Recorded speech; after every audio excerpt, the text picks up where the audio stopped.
Ringkasan buku Rich Dad Poor Dad, Ayah Kaya versus Ayah Miskin. Robert Kiyosaki mempunyai dua ayah. Ayah kaya yang merupakan ayah sahabatnya yang bernama Mike dan ayah miskin adalah ayah kandungnya. Kedua ayah merupakan pria kuat, karismatik, dan berpengaruh. Ayah yang satu berpendidikan tinggi yang mempunyai gelar PhD. Meskipun sukses di bidang pendidikan dan karir, namun selalu berjuang dalam masalah-masalah keuangan dan wafat meninggalkan banyak hutang. Sedangkan ayah yang satunya tidak menyelesaikan pendidikan SMP, tetapi belakangan menjadi salah satu orang terkaya di Hawaii dan wafat meninggalkan warisan puluhan juta dolar bagi keluarga dan amal kemanusiaan. Pada saat itu, ayah kaya belum benar-benar kaya dan ayah miskin belum benar-benar miskin. Keduanya baru merintis karir dan mengalami pergulatan dalam hal keuangan. Namun mereka mempunyai pandangan yang berbeda tentang uang, sudut pandang orang kaya dan sudut pandang orang miskin. Robert Kiyosaki menemukan banyak sekali perbedaan prinsip yang diajarkan dari kedua ayahnya ini tentang uang. Berikut adalah perbedaan konsep mendasar dalam berpikir antara apa yang diajarkan ayah kaya dan ayah miskin. Ayah miskin, uang adalah akar dari kejahatan. Ayah kaya, kekurangan uang adalah akar dari kejahatan. Saya tidak mampu membelinya. Bagaimana caranya supaya saya mampu membelinya? Kalau kamu mengatakan saya tidak mampu membelinya, maka otak kamu berhenti bekerja. Kalau sebaliknya, kamu mengajukan pertanyaan, bagaimana saya bisa membelinya? Maka otak diharuskan berpikir dan bekerja.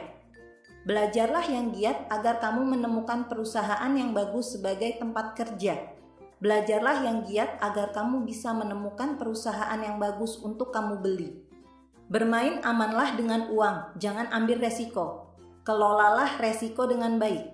Rumah saya adalah aset saya. Rumah saya adalah liabilitas atau kewajiban. Apabila rumah adalah investasi terbesarmu, kamu dalam masalah. Menabunglah, berinvestasilah, belajar keras untuk mendapat gelar dan dapat pekerjaan yang bagus untuk menghasilkan uang. Belajar menjadi kaya, memahami cara kerja uang, dan belajar membuat uang bekerja untuk saya. Butuh lebih banyak uang untuk memecahkan masalah keuangan.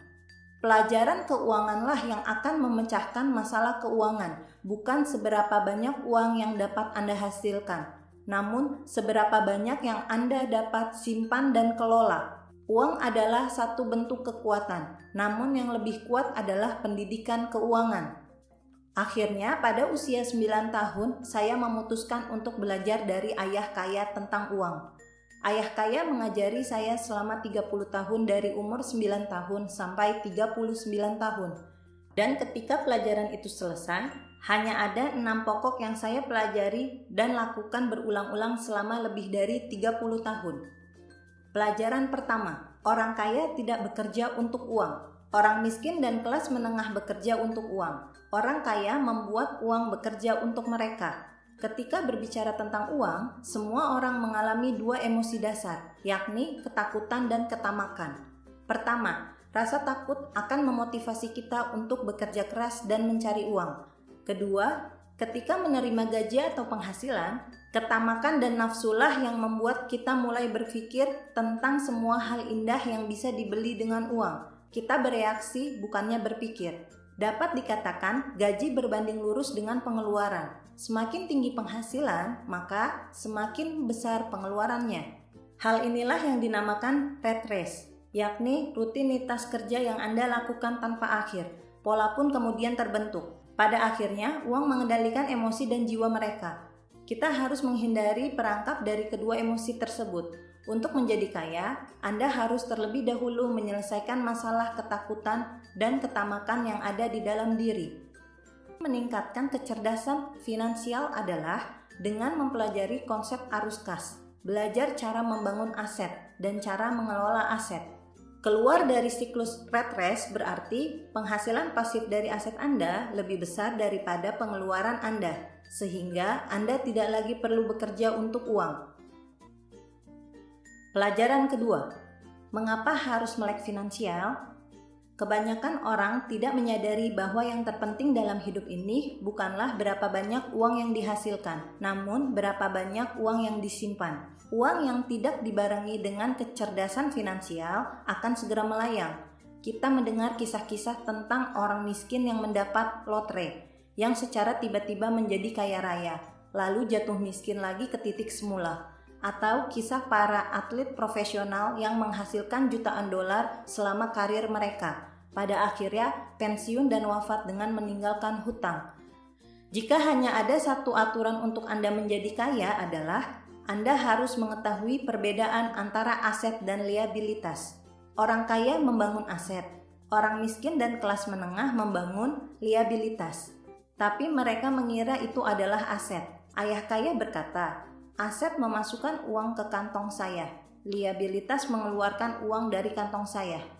Bagi sebagian besar orang, akuntansi merupakan pelajaran yang paling membosankan dan membingungkan. Namun, apabila Anda ingin jadi kaya dalam jangka panjang, bisa jadi ini merupakan pelajaran terpenting. Ayah kaya menyederhanakannya dalam bentuk gambar yang sangat mudah dipahami, meskipun untuk anak 9 tahun. Diagram bagian atas adalah laporan laba rugi, sedangkan yang bawah adalah neraca. Aset adalah sesuatu yang memasukkan uang ke kantong saya. Liabilitas adalah sesuatu yang mengeluarkan uang dari kantong saya. Sedangkan panah dalam diagram menunjukkan arus kas, yakni kemana uang tersebut mengalir. Arus kas yang menceritakan bagaimana seseorang mengelola uangnya.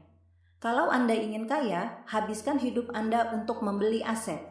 Kalau Anda ingin miskin dan menjadi kelas menengah, habiskan hidup Anda dengan membeli liabilitas. Penghasilan sebesar apapun dan uang sebanyak apapun, apabila Anda hanya menghabiskan untuk membeli liabilitas, akan berakhir tragis. Jika Anda ingin kaya dalam jangka panjang dan mencapai kebebasan finansial, Anda harus benar-benar mencermati dan memahami pola arus kas dari ketiga diagram ini. Pola arus kas orang miskin, apabila mendapat penghasilan, langsung habis karena mempunyai pengeluaran harian yang tinggi. Arus kas orang kelas menengah, ketika mendapat penghasilan, langsung membeli liabilitas yang mereka pikir adalah aset. Arus kas orang kaya, apabila mendapat penghasilan, langsung membeli aset yang dapat menambah penghasilan pasif dari aset tersebut. Ketika lulus dari pendidikan formal dan mempunyai keterampilan di suatu bidang tertentu, namun tidak mempunyai keterampilan keuangan, jutaan orang terdidik dan sukses dalam karir. Mereka bekerja keras tapi tidak bisa bergerak maju. Yang hilang dari pendidikan mereka bukanlah cara menghasilkan uang, namun cara mengelola uang tersebut. Inilah yang disebut dengan kecerdasan finansial. Apa yang Anda lakukan dengan uang yang Anda hasilkan? Bagaimana uang tersebut bekerja keras untuk Anda? Apabila Anda telah paham dengan diagram tersebut, kita bahas lebih lanjut mengenai rat race. Ini adalah sebuah contoh klasik yang banyak terjadi di arus kas pola kelas menengah. Pasangan muda yang baru menikah dan bahagia serta berpendidikan tinggal di salah satu apartemen sewa yang sumpek. Mereka memfokuskan diri dalam karir. Penghasilan mereka meningkat. Ketika penghasilan meningkat, pengeluaran mereka juga bertambah. Mereka memutuskan untuk membeli rumah impian mereka. Setelah tinggal di rumah baru, mereka harus membayar cicilan rumah selama belasan atau puluhan tahun. Mereka memiliki pajak baru, yakni pajak properti. Kemudian mereka membeli mobil baru dan furniture baru untuk melengkapi rumah mereka. Dalam waktu singkat, mereka punya anak dan harus bekerja lebih keras. Apabila mereka naik jabatan, maka akan membeli rumah yang lebih besar dan mobil yang lebih mewah dengan cicilan untuk status sosial yang lebih tinggi. Tiba-tiba mereka berada dalam kolam liabilitas penuh cicilan rumah, mobil, dan hutang kartu kredit. Akhirnya mereka terjebak dalam rat race. Ingat, yang ayah miskin katakan bahwa rumah adalah aset terbesarnya. Namun, ayah kaya mengatakan bahwa rumah adalah liabilitas. Karena banyak memiliki pengeluaran tambahan. Rumah lebih besar berarti pengeluaran lebih besar dan arus kas terus keluar melalui kolam pengeluaran. Sebenarnya tidak ada yang salah dengan rumah yang besar. apabila kita menyadari kalau rumah adalah liabilitas dan kita membelinya dari arus kas hasil aset yang kita kembangkan. Mengapa orang kaya makin kaya? Orang kelas menengah terus berjuang secara keuangan. Anda dapat lihat perbedaan dari masing-masing diagram. Untuk orang kaya, mencerminkan hasil hidup yang didedikasikan untuk berinvestasi dan meminimalkan liabilitas. Kolom aset memberikan penghasilan yang lebih dari cukup untuk menutup pengeluaran, dan sisanya diinvestasikan lagi di kolom aset. Kolom aset terus tumbuh, hasilnya orang kaya makin kaya. Sedangkan orang kelas menengah, pengeluaran sama besar dari penghasilan, tak pernah menyisakan jumlah yang cukup untuk diinvestasikannya dalam aset. Akibatnya, liabilitasnya lebih besar dari aset, karena mereka memperlakukan rumah sebagai aset utama, bukan berinvestasi pada aset yang mendatangkan penghasilan, seperti saham, obligasi, real estate, dan kekayaan intelektual. Hidup yang beresiko tinggi ini disebabkan oleh lemahnya pendidikan finansial. Pertanyaan besar yang mengerikan, apa yang Anda lakukan ketika Anda kehilangan pekerjaan karena faktor kesehatan atau PHK massal saat Anda berada di dalam rat race? Kepanikan terjadi di kalangan kelas menengah. Maka dari itu, aturan terpenting adalah mengetahui perbedaan antara aset dan liabilitas. Setelah mengetahui perbedaan itu, pusatkan upaya Anda untuk membeli aset yang mendatangkan penghasilan dan jaga agar liabilitas dan pengeluaran rendah. Itu merupakan cara terbaik untuk memulai perjalanan menjadi kaya dan bebas finansial. Investasi tidaklah beresiko bagi mereka yang melek finansial. Pelajaran ketiga, uruslah bisnis Anda sendiri. Salah satu cara untuk menjadi kaya adalah dengan memulai untuk berbisnis sendiri dan bangunlah portfolio aset. Robert Kiyosaki tidak mendorong siapapun untuk memulai sebuah perusahaan, kecuali mereka sungguh-sungguh dan mempunyai hasrat yang kuat untuk memiliki perusahaan. Untuk sebagian besar orang, dia merekomendasikan tetap bekerja untuk belajar dan membangun kolam aset yang kokoh. Begitu uang masuk ke kolam aset, maka uang tersebut menjadi karyawan Anda. Hal terbaik tentang uang adalah dia bisa bekerja 24 jam sehari dan bekerja untuk beberapa generasi.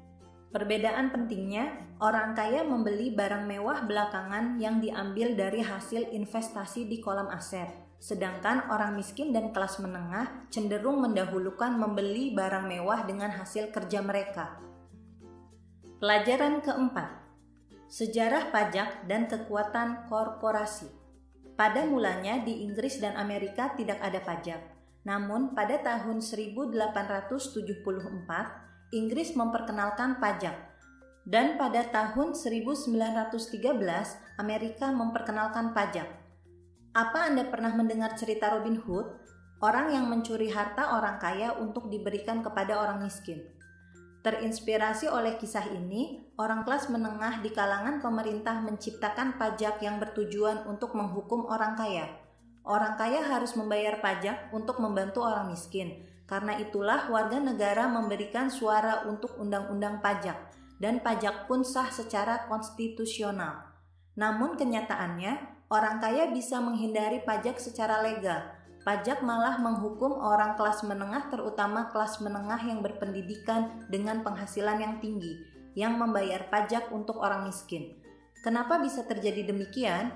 Karena begitu pemerintah mencicipi uang, nafsu mereka bertambah besar. Dalam waktu singkat, pajak juga dipungut dari kelas menengah. Di sisi lain, orang kaya terlalu pintar untuk sistem tersebut dan menemukan segala macam cara dan kendaraan untuk melindungi kekayaan mereka. Salah satu kendaraan tersebut adalah membentuk korporasi.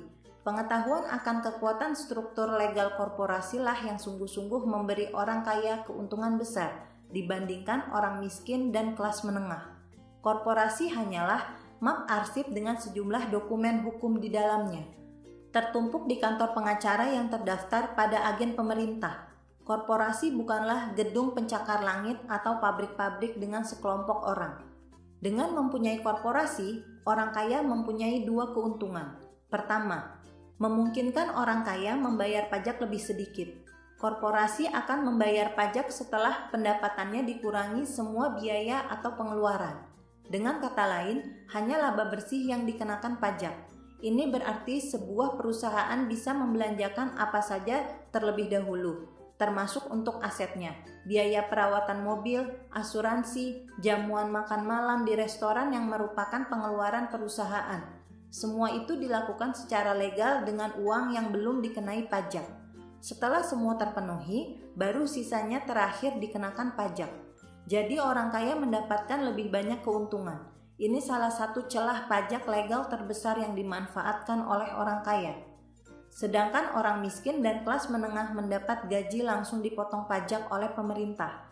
Semakin besar penghasilan, semakin besar pajak. Jadi sebelum Anda membayar segala pengeluaran dan tagihan, penghasilan Anda sudah dikenakan pajak. Warren Buffett yang merupakan orang ketiga terkaya di dunia, terkenal karena membayar pajak lebih sedikit daripada sekretarisnya. Yang kedua, korporasi melindungi diri Anda dari tuntutan hukum yang bisa menghancurkan keuangan pribadi. Ketika orang menggugat, mereka seringkali menemui lapisan-lapisan perlindungan legal dari korporasi untuk melindungi harta orang kaya. Pelajaran kelima. Orang kaya menciptakan uang dengan kecerdasan finansial. Untuk menciptakan uang, kita harus menggunakan aset paling kuat yang kita miliki, yakni adalah pikiran kita. Jika dilatih dengan baik, pikiran bisa menciptakan kekayaan luar biasa. Sedangkan kecerdasan finansial merupakan sinergi dari pengetahuan tentang akuntansi, investasi, pemasaran, dan hukum. Akuntansi membuat kita dapat membaca laporan keuangan. Ini keterampilan penting apabila Anda ingin membangun kerajaan bisnis atau menilai apakah suatu bisnis atau aset layak kita miliki. Investasi merupakan pengetahuan tentang uang yang menghasilkan uang. Memahami pasar adalah ilmu pengetahuan tentang penawaran dan permintaan. Lihatlah berbagai kesempatan dan peluang bisnis melalui perubahan dan mekanisme pasar yang dinamis. Hukum. Orang yang memahami hukum terhindar dari koridor bisnis yang ilegal. Selain itu juga mengetahui aturan keuntungan dan perlindungan pajak. Pelajaran keenam. Bekerjalah untuk belajar, bukan untuk uang. Robert Kiyosaki pernah bekerja menjadi sales mesin Xerox untuk belajar melawan ketakutannya terhadap penolakan. Karena dia harus menjual door to door atau dari rumah ke rumah. Setelah beberapa waktu, dia menjadi salah satu dari 5 salesman terbaik di perusahaan tersebut. Kemudian dia menjadi salesman terbaik nomor 1, setelah dapat mengatasi rasa takut dan malu terhadap penolakan. Setelah itu, dia keluar untuk membangun kerajaan bisnisnya sendiri.